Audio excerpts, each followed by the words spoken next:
네, 네, 어떤 좋습니다. 말씀? 어, 어,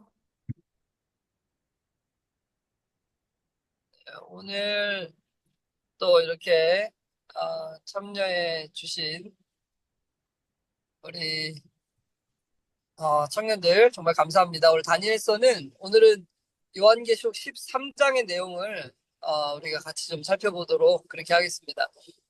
제가 지금 운전 중이라 가지고 예, 좀 정신없이 하더라도 예, 저 양해를 해주시기를 바랍니다.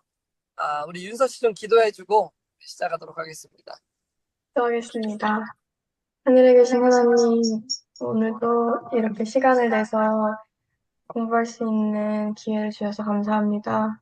아멘. 오늘 이 시간에 저희에게 필요한 또 그런 예언과 또 지식을 잘 알아갈 수 있도록 해주시고, 오늘 잘 배워서 저희 부도자와 청년들에게 잘 교육할 수 있는 지혜를 허락해 주세요. 예수님의 이름으로 기도드렸습니다. 아멘. 네, 오늘은 제가 운전하는 관계로 그 도표는 못 그립니다.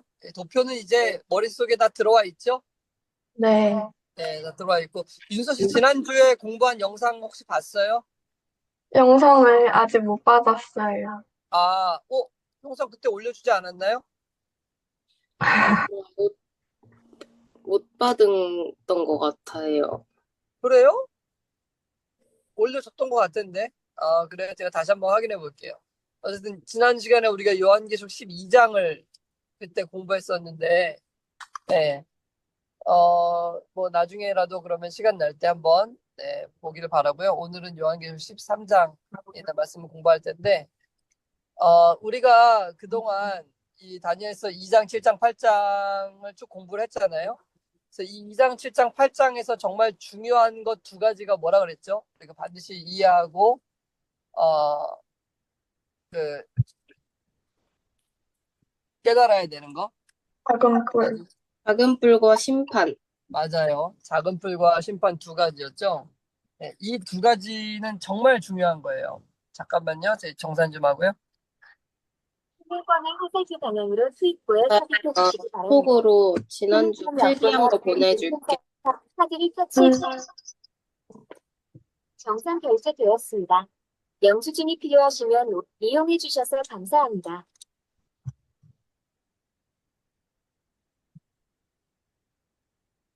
네. 그래서 이 두 가지는 우리가 지금 이것을 공부하는 가장 중요한 이유예요. 네. 우리가 지금 전체 이제 숲을 보는 거잖아요. 우리가 공부할 때는 바이블 가이드 방식으로 이렇게 하나씩 하나씩 공부해 나가면 되는데, 우린 지금 여튼 전체 숲을 보는 공부를 하고 있는데, 이 전체 숲에서 가장 중요한 두 가지는 작은 뿔과 심판. 작은 뿔이 지난 시간에 우리가, 뭐였는지에 대해서 우리 자세하게 이제 공부를 다 했잖아요. 그죠? 그리고 그거를 어떻게 풀어내야 되는지도 다 봤었죠. 그죠? 예. 근데 뭐, 제가 가르쳐 준 방식대로가 아니라 여러분들이 차근차근 책과 교재와 본문을, 성경책을 보면서, 영상을 보면서 하나씩 하나씩 거기에 맞도록 그냥 공부를 해 나가면 되겠어요. 자, 네. 이제 우리가 작은 풀에 대해서 중요하게 여겨야 되는 이유는 그 작은 풀이 단순히 과거에 활동하고 한때와 두때 반때를 활동하고 없어진 존재라면 굳이 우리가 그걸 뭐 자세하게 공부할 필요는 없어요. 그런데 그 작은 풀이 마지막 날에 다시 한번 살아나게 되는 거죠. 그리고 다시 한번 활개를 치게 될 것입니다. 그래서 우리가 이 작은 뿔에 대해서 명확하게 알고 있어야 되는 이유가 바로 여기에 있는 거예요. 네.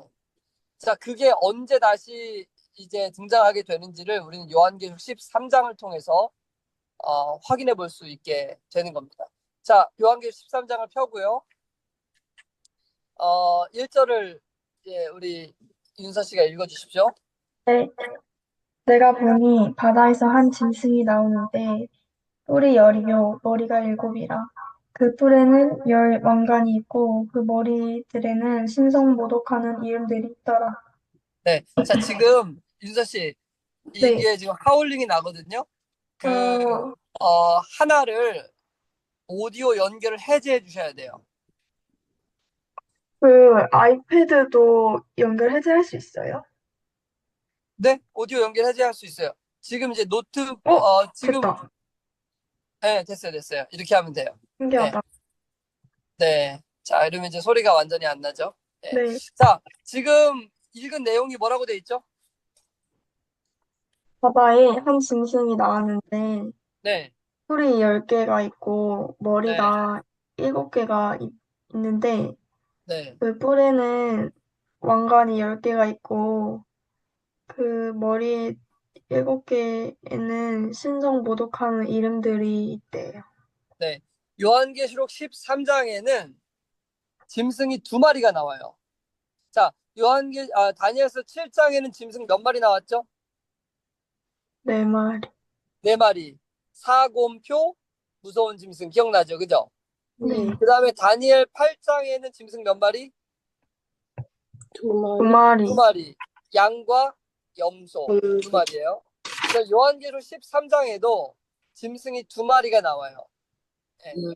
근데 지금 첫 번째로 등장하는 짐승이 있고 그게 첫 번째 등장하는 짐승이 몇 절까지냐면은 10절까지가 기록이 돼 있어요. 10절까지는 첫 번째 짐승에 대한 이야기고 11절부터 이제 마지막 18절까지는 두 번째 짐승에 대한 이야기예요. 그래서 요한계시록 13장에는 짐승 2마리만 공부를 하면 돼요. 자, 첫 번째 짐승은 이름이 뭐냐면 첫 번째 짐승이에요. 뭐라고요? 첫 번째 짐승. 짐승. 첫 번째 짐승 혹은 먼저 나온 짐승. 왜냐면 이게 두 번째로 나온 짐승이 아니고 먼저 나왔기 때문에 그래서 요한계시록 13장에는 이 짐승을 첫째 짐승이나 혹은 먼저 나온 짐승이라고 일컬어요. 예. 자, 그 다음에 두 번째 나오는 짐승은 뭐냐면 새끼 양 같은 짐승이에요. 뭐라고요? 새끼 양 같은 자, 짐승. 요한계시록 13장에는 두 짐승이 나오는데 자, 첫 번째 나오는 짐승의 이름은 뭐라고요? 첫 번째 짐승. 번째 짐승. 첫 번째 짐승 혹은 먼저 나온 짐승. 두 번째 짐승은요? 새끼 양 같은 같은 짐승. 새끼 양 같은 짐승. 이 두 마리를 우리가 이해하고 이 짐승이 뭘 나타내고 있는지를 설명하면 되는 거예요. 여태까지 우리가 살펴본 모든 짐승들은 뭐에 대한 이야기였죠? 나라. 나라 혹은 권세에 네. 대한 이야기들이었어요. 그렇죠? 그러니까 당연히 요한계시록 13장에 등장하는 짐승들도 뭐에 대한 이야기일까요? 번째 나라. 권세나 혹은 나라에 대한 이야기로 우리가 해석을 할 수가 있는 거예요. 첫 번째 짐승을 보니까 머리가 7이었죠, 그죠? 그 다음에 머리에는 그 이제 뿔이 또 아, 10개가 있어. 뿔이 10개죠, 그죠? 머리가 7인데 뿔이 10개가 있었죠, 그죠? 그리고 면류관이 있었고 그 머리들에는 참남한 이름이 있었죠, 그죠? 자, 네. 2절 한번 읽어볼까요? 2절에. 내가 본 짐승은 표범과 비슷하고 그 발은 곰의 발 같고 그 입은 사자의 입 같은데 용이 자기의 능력과 보좌와 큰 권세를 그에게 주었다. 자, 지금 여기 짐승에 대해서 어떤 모습인지를 지금 묘사하고 있어요. 어떤 짐승을 닮았대요? 표범과 비슷해요. 표범과 비슷하고, 그 다음에요? 발은 곰의 발이고 발은 곰의 발이고, 입은 사자의 입 같대요. 입은 사자의 입. 그러면 여기 지금 사곰표가 나왔네요. 그죠? 네. 그쵸? 사곰표는 다니엘 7장에 나오는 짐승들인데, 그 짐승들의 모습을 그대로 가지고 있는 한 짐승이 지금 올라온 거예요. 그쵸? 예. 네. 네. 근데 여기 보니까 이 짐승에는 어떤 특징이 있어요?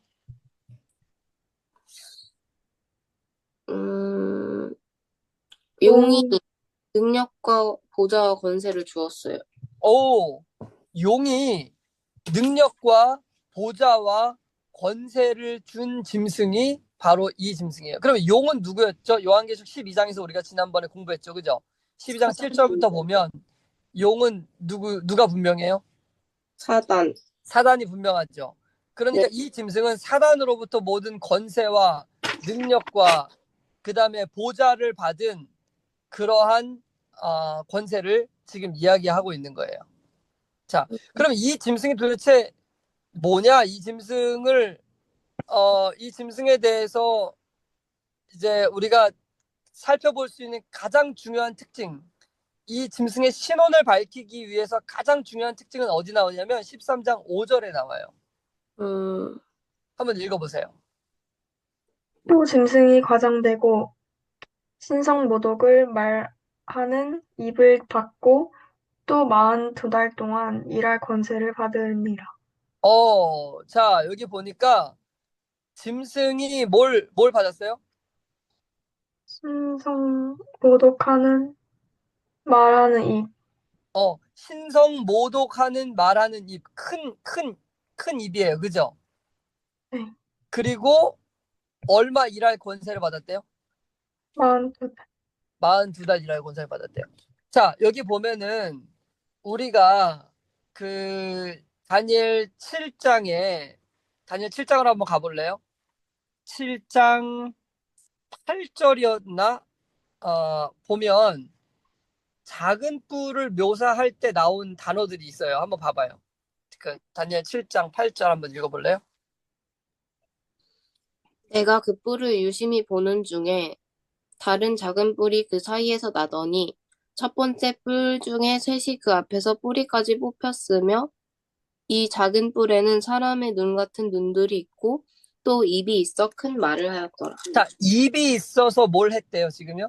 큰 말을 했어요. 큰 말을 하는 존재예요. 그런데 여기 지금 5절, 13장 5절에 보니까 이 짐승은 어떻게 하는 존재예요?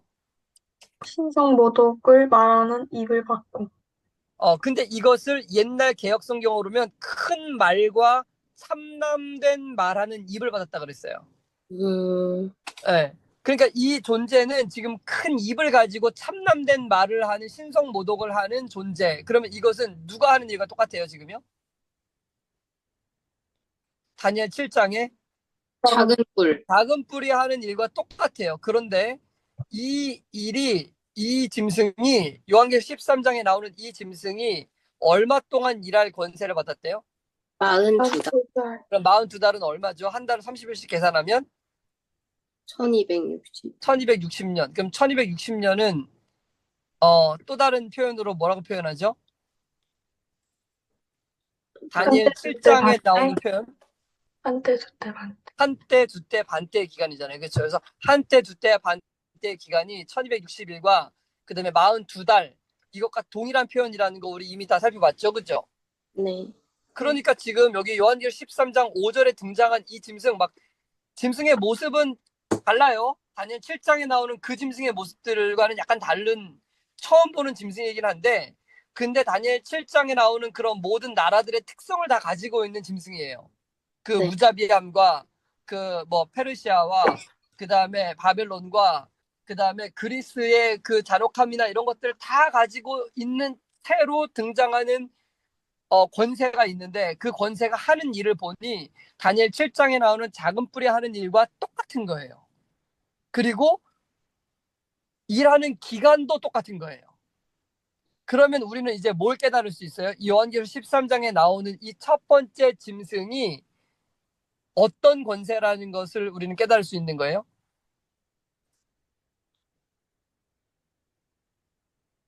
음, 작은 뿔? 그렇죠. 예. 네. 그러니까 다니엘 7장에서는 이것을 작은 뿔이라고 명명했지만 요한계시록 13장에 와서는 이것을 작은 뿔이라고 이야기하지는 않은 거예요. 네. 근데 이 존재가 하는 일을 쭉 보니까 뭐와 하는 일이 똑같은 거예요, 지금? 작은 뿔이. 작은 뿔이 하는 걸 똑같은 거예요. 그러니까 다니엘 2장에서는 금머리라고 해놨는데 다니엘 7장에 가서는 똑같은 나라를 뭘로 비유했어요? 하자. 하자. 다니엘 8장에는 없었지만 자 다니엘 2장에서는 은나라로 표현해 놓은 것이 다니엘 7장에 가서는 어떤 짐승으로 표현했어요? 곰. 8장에서는 순양. 순양. 순양. 그죠? 그러니까 성경은 어떤 대상 하나를 놓고 그 동일한 존재에 대하여 장별로 표현 방식이 다른 거예요. 그쵸? 제가 예전에 혹시 그 얘기 해줬어요? 제가 신병훈련소에 갔을 때 뼈다귀 김상사 얘기 해줬어요? 안 해줬나? 해주셨어요. 들은 것 같아요. 들은 것 같죠, 그죠? 예. 그 사람을 우리가, 어, 뼈가루 김상사라고 불렀단 말이에요. 뼈가루. 근데 백골이라고도 부른다 그랬죠, 그죠? 그래서 우리가 얘기할 때, 야, 그 백골이 있지? 그러면 다 알아들어요. 누굴 얘기하는 건지. 김상사를 얘기하는 걸 알아들어요. 야, 뼈가루 있잖아. 그 뼈가루가 말이야. 하고 얘기를 해도 그 사람을 우리가 김상사라고 부른단 말이에요. 그러니까 성경은 이와 같은 방식으로 기록이 되어 있어요. 다니엘 7장에서는 작은 뿔이라고 되어 있는 것이 요한계시록 13장에서는 첫째 짐승으로 지금 묘사가 된 거예요. 그러니까 첫째 짐승이 작은 뿔, 다니엘 7장에 나오는 작은 뿔과 그럼 동일한 존재라는 걸 어떻게 알 수 있느냐? 묘사된 특징들을 통해서 알 수 있는 거예요. 성경은 이와 같은 방식으로 정말 많이 묘사가 되어 있어요. 예. 그리고 어떤 데를 음, 보면은, 네? 네? 조금 헷갈리는 게, 네. 여기 이제 1절에 네. 한 짐승이 나왔는데, 네. 뿔이 10개고 머리가 7개인데, 그 네. 짐승이 표범과 비슷하고, 네. 그 발이 곰이고, 네. 그 입이 사자인 거잖아요. 그렇죠. 근데 얘가 작은 뿔을 의미하는 거면, 네. 그 위에 있는 또 뿔은 또 네. 다른 거예요? 열 뿔이 있었죠. 열 뿔. 네. 그 다니엘 7장에 나오는 열 뿔은 뭐였죠? 이 서유럽 나라? 서유럽 나라였죠. 그죠? 네. 네. 그러니까 지금 이 짐승에게는 다니엘 7장에 나와 있는 모든 짐승들의 특징이 다 지금 들어가 있는 거예요. 이 안에. 그럼 작은 불의 본체에 그 열불들이 자라났다. 그렇죠. 그러니까 그런 모든 것들의 정신과 그다음에 그 나라의 무자비함과 그런 특징들을 다 이어받아가지고 작은 뿔이 등장했잖아요. 네. 다니엘 7장에서. 그런데 그 다니엘 7장의 작은 뿔이 가지고 있는 그 모든 특성들 가운데는 과거에 세상을 호령했던 그 무시무시한 나라들의 특징들이 이 안에 다 숨어져 있다는 것을 상징적으로 보여주는 거겠죠. 네. 음, 그러니까 중요한 것은 그거예요. 중요한 것은 이, 이 요한계시록 13장에 나오는 이 첫 번째 짐승이 어떤 모습을 하고 있느냐는 그렇게 중요한 부분은 아니에요. 내가 보기에는. 근데 왜 이러한 다니엘 7장에 나오는 이런 짐승들의 묘사를 그대로 보여줬느냐? 저는 그 목적이 어디에 있다고 보냐면 요한계시록 13장의 첫 번째 나오는 이 짐승을 하나님께서 요한에게 계시로 보여줄 때 하나님께서 요한이 깨닫기를 바라고 우리가 깨닫기를 바라는 건 뭘까요? 지금 이 첫 번째 짐승을 보여주면서 하나님이 뭘 우리에게 가르쳐 주려고 하는 거예요, 지금? 음, 심판이 있을 것이다. 어, 간단해요, 사실은. 이 짐승이 작은 뿔과 동일한 권세라는 것을 깨닫기를 바라는 거예요. 여기에 있는 이 짐승에 대한 묘사를 하면서, 왜냐하면 이 짐승이 이제 좀 이따 알게 되겠지만, 이 짐승이 미래에 어떤 일들을 행할 것인지를 이제 보여주고 계시거든요. 요한계시록 13장에 그게 목적이에요. 근데 이 짐승이 누군지를 알아야 될 거 아니에요. 사람들이, 그죠? 근데 네. 이 짐승이 누군지를 알아야 되는데, 그럼 생뚱맞게 요한계시록 13장에서 갑자기 등장한 이 짐승의 신원을 어떻게 파악할 거예요? 음, 그러니까 이 짐승은 어, 과거에 존재했었던 그 말하자면 잠깐만요. 과거에 존재했었던 그 작은 뿔의 세력을 하나님께서는 요한계시록 13장에서 다른 어떤 짐승으로 지금 묘사를 해 놓은 거예요. 여기다가. 네. 그런데 결국은 어, 이 모습으로 묘사를 했지만은 하나님께서 알려주시고자 하는 것은 야, 이거 다니엘 7장에 나오는 그 작은 뿔과 동일한 세력이야 라는 것들을 알려주고 싶으시단 말이에요, 지금. 네. 네. 그렇기 때문에 그 짐승의 묘사를 다니엘 7장에 계속 기록되어 있는 그 짐승들의 특성을 가지고 거기다 묘사를 해놨어. 그러면은 이걸 공부하는 사람들이 요한계시록 13장 1절을 쭉 읽는 사람들이 1절부터 2절 쭉 읽는 사람들이 이걸 딱 읽으면서 시선을 어디로 향할 수밖에 없게 해놓은 거예요? 다니엘. 다니엘 7장으로 향할 수밖에 없게 해놓은 거예요. 그럼 다니엘 7장으로 시선을 향한 사람이 도대체 이 짐승이 뭘 말하는 걸까? 하고 쭉 보다 보니까 42달 활동하고 큰 입을 가지고 참남된 말을 하는 존재? 그럼 누구밖에는 없어요. 작은 쌍불밖에는 없잖아요. 그렇죠? 그러니까 이 요한계시록 13장에 나오는 첫 번째 짐승을 작은 뿔이라고 기록했으면 훨씬 쉬운데 그러면 안 돼요. 그러면 안 돼. 왜냐하면 이거 암호문으로 기록해내야 되잖아요. 그죠? 성경을 암호로 기록을 해야 적군들이 이거 의미를 모를 거 아니에요. 그쵸? 우리가 왜 예를 들어서 안중근 의사가 그 저기 뭐야 폭탄을 던져야 된단 말이에요. 예. 그러면 이제 서로 주고받을 때 야 우리 그 대낮 12시에 거기 어디에서 우리 폭탄을 던집시다. 이렇게 문자를 쓰면 돼야 안 돼요. 안 돼요. 안 되죠. 그죠? 적군에게는 숨겨져 있어야 되잖아요. 이 말씀이. 네. 그러니까 어떻게 쓰는 거냐 하면은 그 뭐 예를 들면은 뭐 북 북 100이 저 뭐 12도에 뭐 난 12시를 얘기하는 거예요. 뭐 12도에 우리가 도시락을 들고 그 어디에서 뭐 까먹읍시다 도시락을 뭐 이렇게 썼단 말이에요. 예를 들어가지고 네. 근데 그 의미를 아는 사람들은 그게 난 12시에 도시락이 폭탄을 의미하는 건데 그 폭탄을 던지자는 얘기구나 라고 이해할 수 있도록 예를 들어가지고 그래서 써놓은 거란 말이에요 지금. 네. 그러니까 이 의미가 초대교회에서는 드러나면 안 돼요. 이것이 드러나야 될 때 드러날 수 있도록 하기 위해서는 감춰져 있어야 돼요. 그래서 하나님은 이것들을 거기에 필요한 용어대로 기록을 해서 필요한 시대의 사람들이 그 말씀들을 깨달을 수 있도록 그 말씀들을 이 말하자면 비밀 코드를 가지고 적어 놓으신 거잖아요. 그렇죠? 그러니까 요한계시록 13장에 나오는 이 첫 번째 짐승을 작은 뿔이라고 묘사해 놓지 않은 이유가 거기 있어요. 근데 왜 어, 초대교회에서는 그게 네. 안 돼요? 이거 알면? 이제 예를 들어서 다니엘서는 어느 때 깨달아야 되는 기별이죠? 마지막 때? 마지막 때 이게 공개돼야 되는 기별이란 말이에요. 네.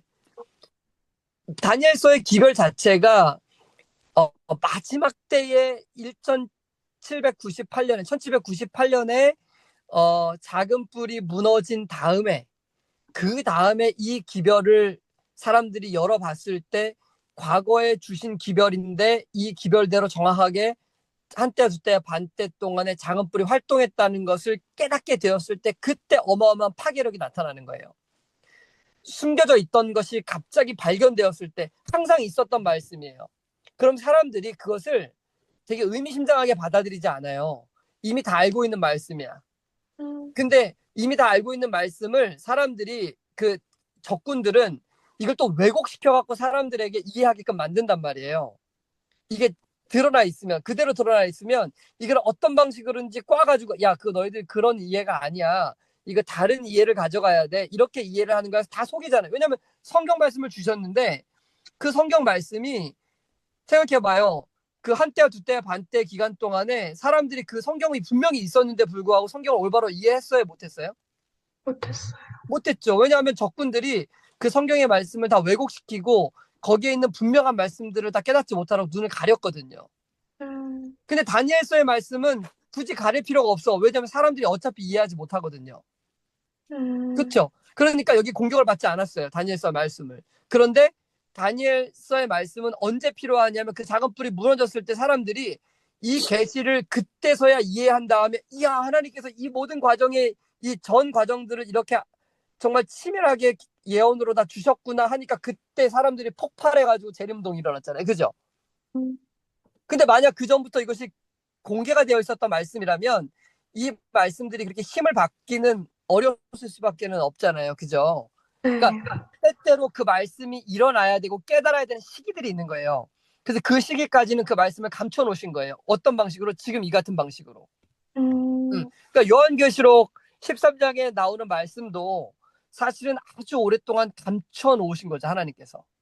음, 왜냐? 이게 그때 사람들이 이해하고 알 필요가 없는 거예요. 왜냐하면 보세요. 어, 이 한때야 두때야 반때가 성취되기 전에 이 말씀을 가지고 이것이 한때와 두때와 반때가 1260년 동안 성취된다라고 사람들이 이해하고 깨닫기가 쉬울 것 같아요? 어려울 것 같아요? 어려워요.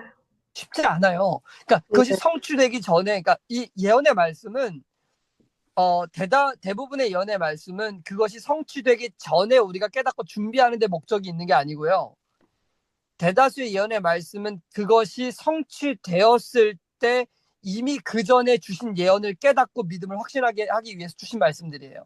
음, 그래서 다니엘서에 있는 모든 예언들은 그것이 성취되기 전에라기보다는, 물론 성취되기 전에도 깨달을 수 있지만은 성취된 이후에 사람들의 믿음을 공고히 하기 위해서 주신 말씀들이란 말이에요.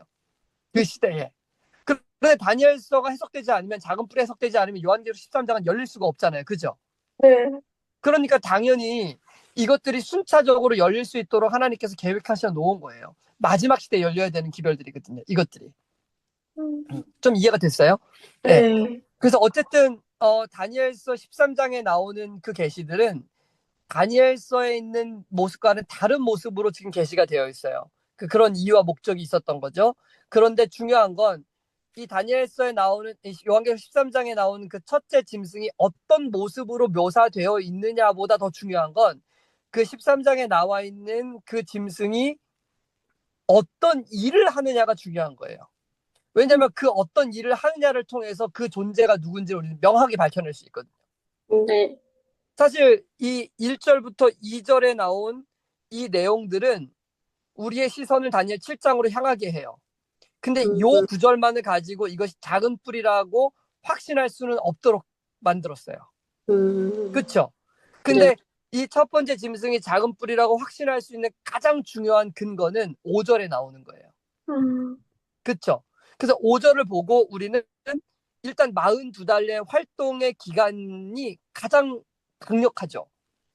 왜냐하면 성경 전체를 통틀어서 42달 1260년 한때와 두때와 반때의 기간은 일치하는 기간이라는 것을 우리는 배울 수가 있고, 그 기간에 활동했던 존재는 작은 뿔이라는 것을 알 수 있기 때문에 우리는 다시 통일성 있게 요한계시록 13장에 나오는 그 짐승이 다니엘서에 예언된 작은 뿔의 세력과 동일하다는 것을 우리는 깨달을 수가 있게 돼요. 그런데 대다수의 사람들은 이것을 매칭시켜서 해석하지 않습니다. 이렇게 해석하는 사람들은 오직 인류에 딱 한 존재밖에는 없어요. 누구밖에 없을까요? 세림? 네, 재림교회. 제7의 안식일 예수재림교회 성도들밖에 없는 거예요. 음, 왜냐하면 그들은 기본적으로 다니엘 7장과 8장에 나오는 작은 뿔을 엉뚱하게 해석하죠. 그죠? 그쵸? 안티니, 뭐, 그 사람. 안티오쿠스 에피파네스 4세라고 해석을 하잖아요. 그죠? 네. 그러기 때문에 요한계시록 13장을 그들이 올바로 해석할 수 있을까요? 없을까요? 맞아요. 당연히 없죠. 신천지는 엉뚱하게 해석하겠죠. 그죠? 네. 네. 말도 안 되게 해석할 수밖에 없어요. 그러니까 다니엘서를 올바로 풀지 못하면 요한계시록은 열릴 수 없도록 되어 있는 거예요. 음, 그러니까 제7의 안식일 예수재림 교인들 밖에는 이 마지막 시대에 이 말씀을 풀어낼 수 있는 사람이 없는 거예요. 아무도 없어요. 그러니까 우리가 얼마나 중요한 사람인지 알겠죠. 네. 네. 하나님께서 이 기별을 윤서 씨와 수연 씨에게 이 70억 인구 중에서 이걸 주신 거예요. 지금 깨닫게. 음, 어마어마한 특권이에요. 이게. 네. 그럼 왜 주셨어요, 이거를요? 다른 사람들한테 전해줘요. 전해주라고 준 거예요. 전해주라고. 근데 우리 재림교인들이 지금 전해줘야 안 전해줘요? 안 전해줘요. 이거 모르잖아요. 이게 요한계시록 13장 펴가지고, 물론 이제 하도 많이 들어가고 알기는 하지만은 자기 스스로 다니엘 2장부터 7장을 차근차근 공부하면서 이것이 뭘 의미하는지를 전체를 다 볼 수 있는 눈을 못 가지고 있단 말이에요. 대다수가. 네. 그러니까 이게 얼마나 귀한 기별인지도 모르는 거예요. 근데 봐봐요. 우리 지금 몇 주째 쭉 공부를 하고 나니까 가슴이 벌렁거리지 않아요? 물렁거려. 네. 예? 이게 얼마나 진짜 위대한 말씀인지 생각해봐요. 1888년에, 1844년에 재림운동을 왜 일으켰다 그랬어요, 하나님께서? 예? 재림하시지 않을 거면서 한 네. 무리를 일으키셨단 말이에요. 그 운동을 일으키셨단 말이에요. 그 운동을 왜 일으키셨냐면 그 운동을 통해서 하나님께서 제7일 안식일 예수 재림 교회를 세우시려고 운동을 일으키신 거예요. 그게 목적이에요. 그게 대실만 가운데 있는 거예요. 왜냐? 지금 진리가 산발적으로 다 흩어져 있거든요. 장로교회, 감리교회, 뭐 성결교회, 구세군, 뭐 침례교회 각각 지금 막 성경의 진리들이 이 종교 개혁을 통해서 나오긴 했는데 하나로 모아져 있지가 않아요. 이걸 하나로 모아야 된단 말이에요. 그러니까 재림운동이라는 이 운동을 일으켜서 모든 교파에 있는 사람들이 이 운동에 매료돼서 하나의 운동을 일으켜서 하나로 나왔단 말이에요. 근데 대실망 이후에 그들이 성경을 연구하면서 신실하게 연구하면서 그동안 잊혀졌던 안식일 기별도 회복하고 우리가 살고 있는 이 시간이 조사심판의 기간이라는 것도 깨닫게 되고 그 다음에 영원불멸 세상이 얼마나 잘못된 것인지도 깨닫게 되고 이 진리들이 뭐 침례부터 시작해가지고 하나로 이게 뭉쳐지게끔 만들었단 말이에요. 그래서 1844년 이후에 조금 시간이 지난 다음에 20년이 지난 다음에 1864년에 하나님께서 64년인가 3년에 하나님께서 제7일 안식일 예수재림교회를 공식적으로 세우시는 거예요. 왜냐? 이 교회가 이제 이 하나로 모아진 이 진리를 가지고 이 세상이 마지막 시대에 접어들었고 우리가 조사심판의 시대에 살고 있고 그 다음에 이 시대의 끝에 다시 작은 뿔이 올라와서 짐승의 표 환란을 만들어낼 거라는 것을 세상에 전해야 될 책임이 있기 때문에 그들을 이렇게 세우신 거란 말이에요. 그럼 우리가 전해야 될 기별이 뭐예요? 지금 두 가지 중요한 기별이. 작은 불. 작은 뿔이 어떻게 마지막 이 활동을 통해서 온 세상 사람들을 멸망으로 끌고 갈 것인지를 알려줘야 되겠죠. 그죠? 그건 아직 그리고 안 된 거죠. 네? 그렇죠. 그건 아직. 그게 요한계시록 13장에 공개가 되는 거예요. 지금 이제. 그걸 공개해 주려고 요한계시록 13장을 써주신 거예요. 그러니까 그걸 먼저 공개를 하려면 그 짐승이 그 작은 뿔이 어떻게 우리를 공격할 것인지를 알려주려면 먼저 그 작은 뿔이 어떻게 다시 살아날 것인지를 설명해 줘야 될 거 아니에요. 네. 그러니까 지금 요한계시록 13장에 그 작은 뿔이 지금 여기 보니까 3절 읽어봐봐요. 3절에. 그의 머리 하나가 상하여 죽게 된 것 같더니 그 죽게 되었던 상처가 나음에 온 땅이 놀랍게 여겨 짐승을 따라. 이 짐승이 몇 번째 짐승이라고요? 첫 번째. 첫 번째 짐승이잖아요. 그쵸? 그럼 누구예요, 이 짐승이? 작은 불. 작은 뿔. 근데 이 작은 뿔이 머리 하나가 상하여서 죽게 되었다가 다시 어떻게 됐어요? 살아났단 말이에요, 지금.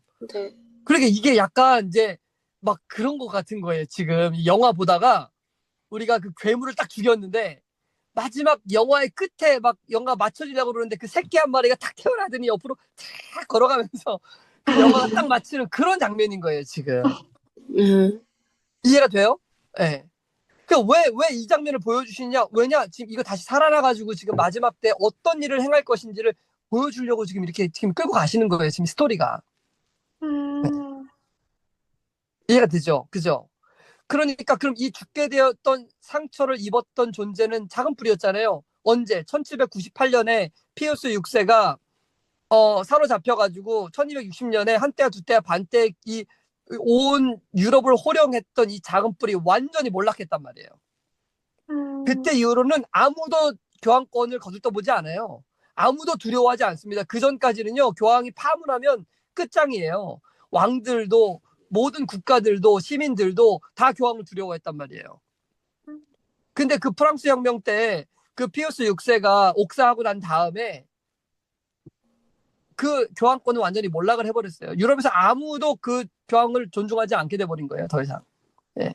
뭐 아무도는 아니겠지만은 예전과 같은 그 정치적인 힘과 능력을 더 이상은 소유하지 못한 그런 힘없는 종이 호랑이와 같은 그런 그 종교로 이제 전락해 버렸단 말이에요.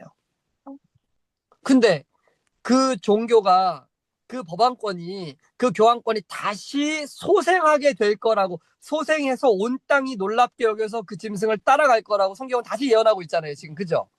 네. 그러면 언제 그 일이 일어났는가? 1923년이에요.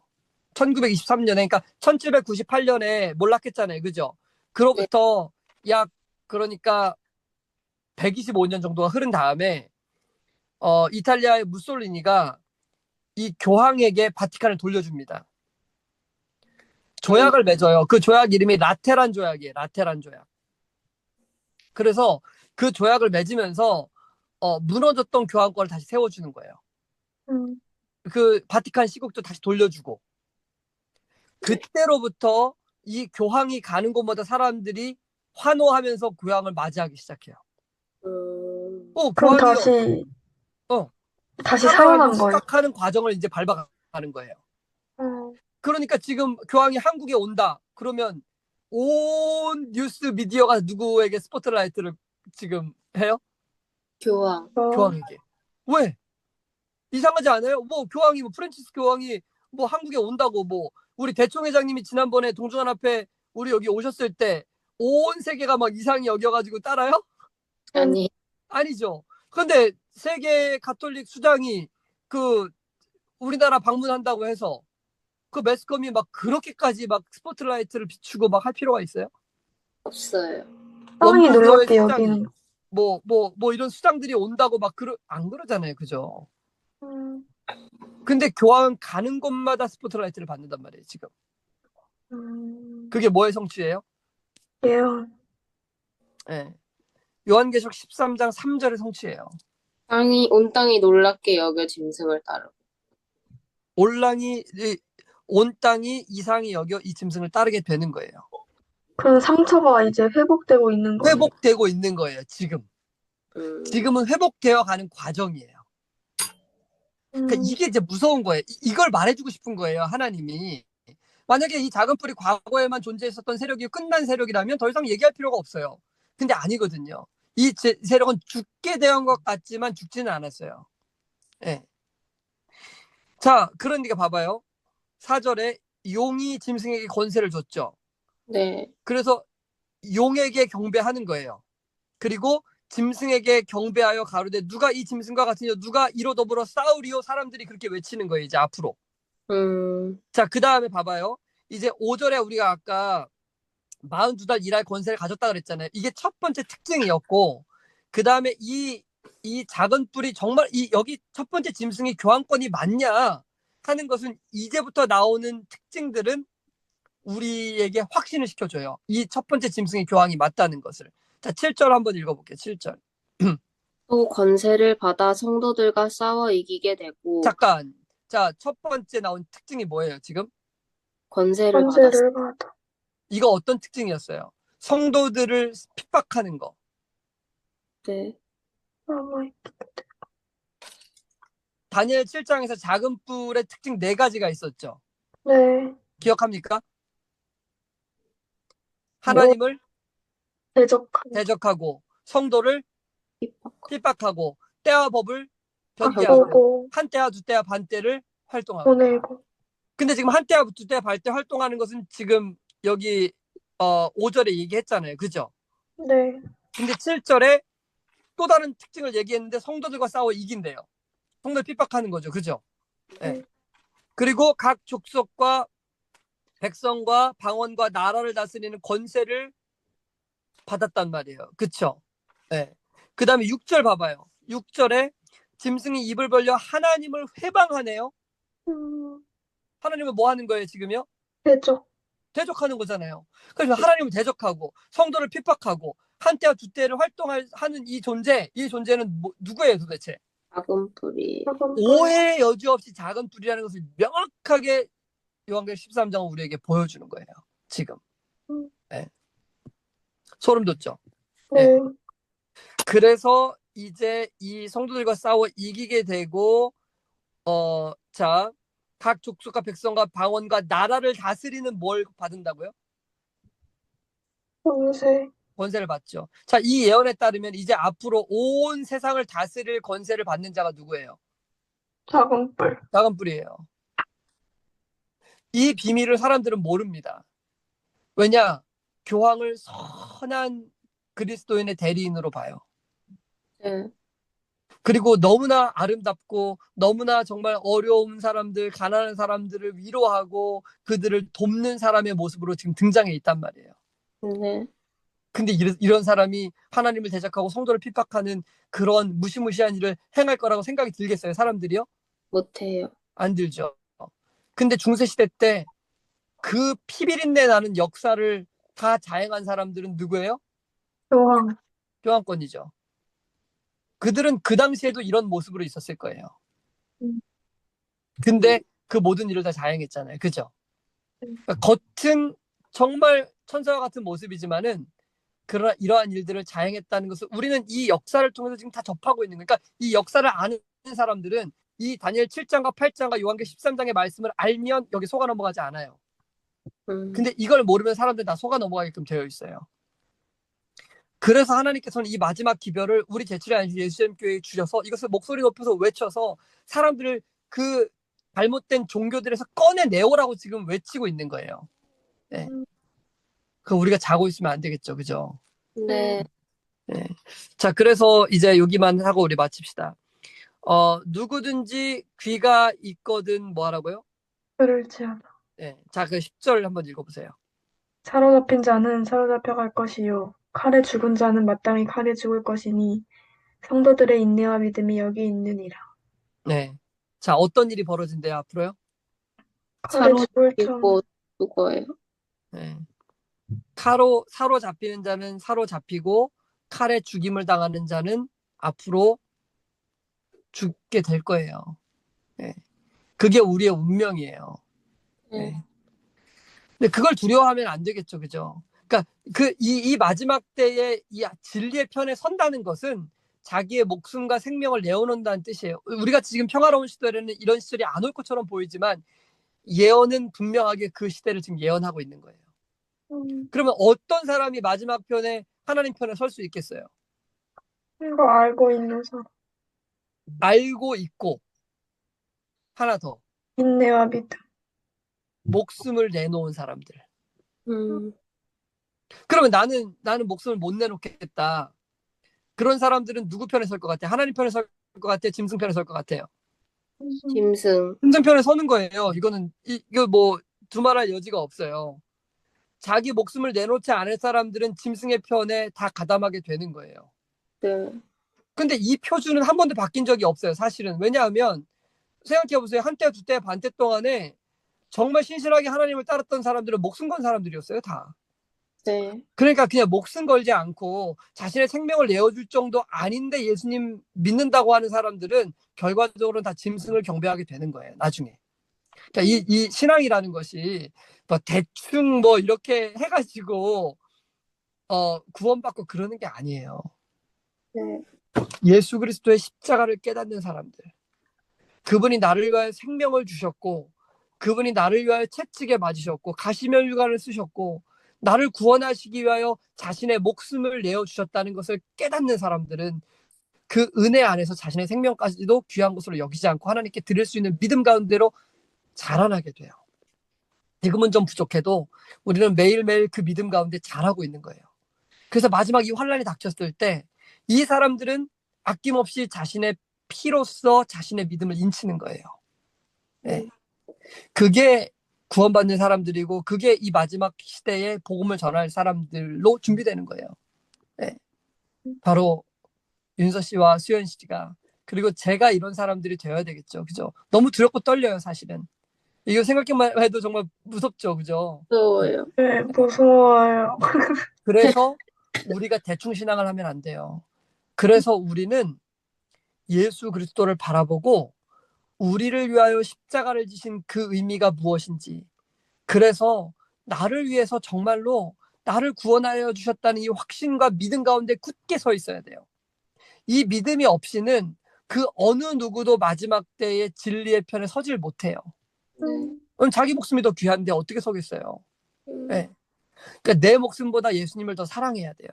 그 내 목숨보다 예수님을 더 사랑할 수 있는 사람은 어떤 사람이냐면 진짜 십자가에서 그분의 피로 말미암아 내가 구원받았다는 것에 대한 확신을 갖는 사람들. 그 확신 때문에 하나님을 너무나 사랑하고 예수님을 너무나 사랑해서 그분의 모든 말씀에 순종하는 것이 기쁨이 되고 그리고 자신의 생명까지도 내어줄 수 있는 사람들. 그래서 결국 그런 사람들이 구원을 얻는 거예요. 이제 그런 사람들만이 이 마지막 환란을 통과하게 된다는 것을 요한계시록 13장 후반부가 우리에게 자세하게 보여주고 있어요. 예. 이거는 생각보다, 예? 네, 네, 그렇게 할 수 있는 사람이 예, 많지 않을 수도 있을 것 같다는 생각이 들어요. 맞아요. 그 그래서 마지막 그걸, 구원받는 숫자가 우리가 생각하는 것보다 훨씬 더 적을 거예요. 어, 우리는 지금 뭐 누구나 다 구원받을 수 있는 것처럼 얘기하잖아요. 그죠? 네, 그것은 평안하다 하는 기별과 비슷한 기별일 거예요. 음. 그러나 과거로부터 현재까지 미뤄봤을 때 정말 구원받는 사람들은 어떤 사람들이었는가? 뭐 대충 어쩌다 구원받는 사람 없어요. 진짜 예수님을 자신의 목숨만큼 사랑하는 사람들, 자신의 삶을 그분께 드릴 수 있는 사람들, 그 구원의 복된 소식을 깨달은 사람들이 구원을 얻는 거예요. 대충 아무렇게 세상도 사랑하고 하나님도 사랑하면서 구원받는 사람들은 없어요. 예. 물론 십자가 위에 강도와 같이 그렇게 정말 너무나 쉽게 구원받는 것처럼 보이는 사람이 있을 수 있어요. 그런데요, 만약에 그 강도가 십자가 위에서 그날 내려올 수 있었다고 한번 생각해봐요. 그가 어떤 사람을 살았을 것인지. 대충 살지 않았을걸요. 그는 완전히 변화된 삶으로 하나님께 자신의 생명을 온전히 내어드리고 하나님만을 사랑하는 그 삶으로 나아갔을 거예요.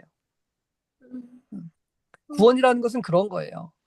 그래서 예수님을 향한 우리의 믿음이 확고부동한 방향으로 매일같이 전진해 나가지 않으면 우리가 공언하는 믿음은 아무것도 아닌 거예요. 네.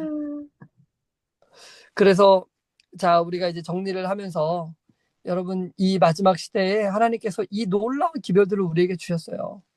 우리가 진짜 이 기별들을 다 깨닫고 있으면서도 마지막에 멸망을 당하면 우리만큼 불쌍한 사람들이 없겠죠. 그죠? 네. 근데 유대인들이 대다수가 멸망을 받았잖아요. 그죠? 그들이 예수님이 오시는 초림에 대한 소식을 가지고 있었고 성경을 가지고 있었고 그 모든 예언들을 가지고 있었으면서도 그들은 결국 멸망을 당했어요. 그래서 마지막 때에 이 진리를 보존하고 있는 사람들이 멸망을 안 당한다고 얘기할 수 없어요. 저는 개인적으로. 네. 근데 중요한 것은 그거예요. 유대인들은 멸망을 받았어도 그 유대인들을 통해서 뭐가 보존됐어요? 진리의 기별이 보존됐잖아요. 말씀이 보존되었고 예언이 보존되었고 사람들이 그 이후에 그 말씀들을 통해서 하나님께서 우리에게 주신 모든 예언들이나 예수님이 오신다는 소식이나 이 모든 것들을 우리가 다 확인할 수 있었잖아요. 그죠? 마지막 때도 마찬가지예요. 이 마지막 시대에 이런 모든 일들이 일어날 것을 제7일 안식일 예수님 교인들에게 주셔서 지금 1844년 이후에 거의 한 200년 동안이나 우리가 지금 보존해 왔단 말이에요. 이 기별을. 이해가 되세요? 이제 얼마 안 있으면 이 기별이 느슨비 성령과 함께 온 세상에 신속하게 퍼져나갈 거예요. 그 일을 위해서 우리가 지금 그 기별을 보존해 온 거예요. 여태까지. 만약에 제7일 예수님 교인이 아니었다면 다니엘 2장의 기별, 7장의 기별, 8장의 기별, 요한계시록 13장의 기별이 다 묻혀버렸으면 전파될 수가 없잖아요. 그죠? 근데 이 교단을 통해서 이 기별이 지금 보존되어 왔단 말이에요. 그럼 마지막 때 이 기별이 힘있게 전하도록 하나님께서 허락하시고 온 세상에 이 기별이 전하게 될 때 짐승의 표 환란이 일어나게 되고 모든 세상의 사람들은 두 편 중에 하나를 선택해야 되는 만한 그런 때가 오는 거예요. 이제 곧. 그럴 때 이 기별을 보존해 왔던 내가 정말 이 진리의 편에 설 것인가 하는 건 또 다른 문제인 거예요. 내가 정말로 예수님을 사랑하고 그분께 내 삶을 들여서 온전히 율법에 순종하며 따라오는 삶을 살았던 사람들은 그때 가서 자신의 목숨을 버리고 그 진리의 편에 서겠죠. 그러나 이 기별을 다 알고 있었음에도 불구하고 하나님을 그렇게 사랑하는 삶으로 나아가지 않았던 사람들은 진리를 버리고 짐승의 편에 서게 되는 거예요. 그게 마지막 짐승의 환란의 싸움이에요. 네. 네, 우리가 그것은 이제 두 번째 짐승, 새끼 양의 짐승과 어떻게 연결되는지를 다음 시간에 우리가 조금 더 살펴보도록 그렇게 하겠습니다. 네, 자, 오늘 여기까지 하고요. 자, 우리 또 느낀 거 있으면 하나씩 좀 이야기하고 마치도록 하겠습니다. 음, 그, 뭔가 이 마지막 때에 다시 교황권이 살아나가지고, 이렇게 또 한다고 하니까 좀 두렵기도 하고, 그리고 또 목사님이 말씀해주신 것처럼 목숨을 내놓는 그런 마음이 필요하다 이렇게 하셨는데, 진짜 그런 어떤 상황이 와도 내 목숨이 아깝지 않고 뭔가 그런 주저함이 없도록 뭔가 지금부터 미리 이 믿음을 조금씩 단단하게 만들어야겠다. 또 어떻게 하면 그렇죠. 그렇게 할 수 있을까? 뭐 그런 생각이 들었던 것 네. 같아요. 그러니까 믿음을 키우려고 노력하지 말고 네. 어디에 집중해야 되냐면 예수님께서 나와 같은 죄인을 용서해 주셨다는 그 십자가의 은혜에 집중해야 돼요. 음, 이제 그것은 이제 우리가 로마서를 혹시 공부하게 된다면 네. 로마서와 생애비서 공부하고 나면 확실해져요. 네. 그래서 그 어, 복음이 밑에 밑바탕에 딱 깔려서 그 복음이 나를 붙잡아 주는 거예요. 그래서 음, 그 복음이 예수님의 십자가를 생각하면 내 마음속에 감격이 있고 감사가 있고 정말 하나님에 대한 사랑이 차오를 수 있도록 하는 그 복음을 가지고 있어야 돼요. 음, 그 복음을 가진 상태로 이 기별을 전하는 사람이 돼야 되는 거예요. 그 복음이 없으면 우리가 전하는 지금 이게 세천사의 기별이 우리 지금 공부한 게 세천사의 기별이에요, 결국은. 근데 이 세천사의 기별이 의미가 없어져요. 그러니까 이 세천사의 기별을 아는 게 우리를 믿음 위에 세우는 게 아니고 나를 위해 돌아가신 그 십자가의 은혜를 붙잡는 것이 믿음 위에 서는 방법이에요. 그래서 음, 그 방법을 배우고 깨달으면 그것을 이제 우리는 거듭남이라고 얘기를 하죠. 그 거듭남을 경험하게 되면 그러면 우리는 이제 그 믿음 위에 단단하게 뿌리를 내릴 수 있게 돼요. 매일매일 그 뿌리를 내려가게 돼요. 음, 그렇게 되는 사람들이 이 기별을 힘있게 전하게 되고 그런 사람들이 마지막 늦은 비 성령을 받고 이 사업을 마치게 되는 그런 하나님의 사람들로 거듭나게 되는 거죠. 네. 영어서를 빨리 시작해야겠네요. 맞아요. 로마서는 어, 정말 너무 은혜로워요. 너무 은혜로워요. 네. 자, 우리 수연 씨도 한 말씀 해주시죠. 네, 저는 이제 오늘 어, 작은 뿔이 다시 살아나는 이 과정이 지금까지 이제 이어져 오고 있다. 이런 얘기를 들으면서 정말 예전에는 대놓고 사람들을 핍박하고 이런 음, 식으로 작은 뿔이 많이 활동을 했다면 음, 이제는 또 시대적 상황이 많이 바뀌었잖아요. 네. 어, 뭐라고 해야 되지? 이제 인터넷이 또 발달하기도 했고 음, 이래서 어, 우리도 모르는 사이에 지금 이런 작은 뿔이 활동하고 있는 거에 너무 익숙해지지 않았나? 그러니까 미디어나 이런 거 보면은 조금 안 좋은 영향을 많이 미친다고 생각을 하거든요, 저는. 그렇죠. 네. 그래서 진짜 깨어 있어야겠다. 음, 항상 뭔가 네, 조심을 하고 요즘 너무 사람들이 개인주의가 뭔가 만연하다 보니까 네. 약간 이런 성경에서 말하는 이런 사랑의 정신이 많이 사라진 것 같기도 하고 음, 음. 그래서 정말 말씀 붙들고 잘 이것도 전하면서 살아야겠다는 생각을 했습니다. 맞아요. 예, 우리가 살고 있는 시대가 이제 마지막 시대잖아요. 그죠? 네, 하나님께서는 이제 그 일을 할 사람을 찾고 계시는 거예요.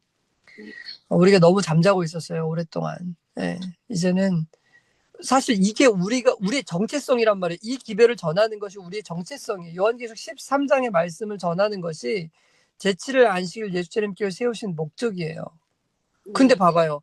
지금 우리 교회 안에 살았는데 지금 수연 씨랑 윤서 씨가 지금 거의 막 처음 들어보는 것처럼 지금 이 말씀을 네, 이렇게 좀 살펴보잖아요. 그죠? 그러면 우리 교회가 지금 그동안 얼마나 잠자고 있었다는 거예요. 이걸 계속 가르치고 이것을 깨닫게 하고 이것을 지금 알려줘야 될 우리 교회가 말이죠. 예. 그냥 어렸을 때부터 이건 자동적으로 알고 할 수 있도록 우리 교회가 지금 되어 있어야 되는 건데, 그죠? 그러니까 우리가 늦었지만 지금부터라도 정말 열심을 냅시다. 예. 그래서 더 마지막 때인 걸 느끼는 것 같아요. 이렇게 예. 저한테 안 못한 저한테 이 기별이 지금 음, 전해지고 있고 또 다른 사람들한테 그 이렇게 막 알려주고 있는 이 상황이 음, 더 마지막 때인 것 같아요. 그래서. 맞아요. 그런데 보세요. 하나님이 이 기별을 천사들을 통해 전하게 하시지 않으셨어요. 이건 반드시 누군가 사람을 통해 사람에게 전해져야 되는 기별이란 말이에요. 네, 네. 근데 사람이 전하지 않으면 복음을 들고 산을 넘는 사람이 없으면 전해줄 수가 없어요. 네, 그러니까 우리는 빨리 우리가 전할 뿐만 아니라 전할 수 있는 사람들을 우리가 만들어내야죠. 네. 네, 우리에겐 바이블 가이드가 있지 않습니까? 네. 네, 그래요. 자, 우리 수연 씨 기도해주고 우리 마칩시다. 네, 하늘에 계신 하나님 아버지, 오늘도 이렇게 시간을 구별해서 하나님의 말씀 함께 공부할 수 있도록 해주시니 감사합니다. 아멘. 저희가 말씀을 보면서 지금이 정말 마지막 때이고, 이 기별을 전할 사명을 받은 사람들임을 알게 됩니다. 주님, 아멘. 앞으로 쉽지 않은 길이겠지만, 주님 기별을 잘 전할 수 있도록 능력과 지혜 주시고, 아멘. 주님 항상 강한 팔로 붙들어 주심을 믿고, 나아갈 수 있도록 해주세요. 아멘. 오늘 하루도 잘 보낼 수 있도록 인도해 주시기를 사랑이신 예수님 이름으로 간절히 기도드립니다. 아멘. 네.